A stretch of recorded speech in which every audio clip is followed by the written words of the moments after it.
अस्सलाम वालेकुम दोस्तों, ये रिसीवर अभी नया आया हुआ है। इंकोलिंग i5000 बिल्कुल नए मॉडल में आया है 2021 का। इसको मैं अनबॉक्स करके देखते हैं इसमें क्या क्या चीज़ का कमी के साथ है।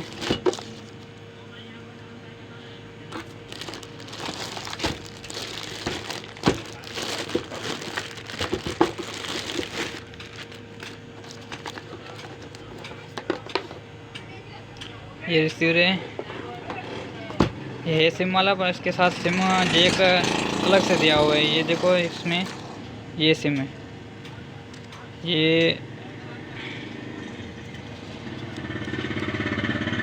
जहाँ से सिम लगती है। ये यूएसबी जैक के पोर्ट जहाँ लगाओ लगा सकते हो। आगे यूएसबी दी हुई, दो पीछे से, एक आगे से, 3 यूएसबी दी हुई इसमें, जहाँ मर्जी है उसको लगाओ। ये बहुत अच्छा सिस्टम इसमें दिया है इसने। ये हो गया, ये इसका रिसीवर रिमोट इसका जो है ना, वैसे ही पुराना मॉडल का सेम है।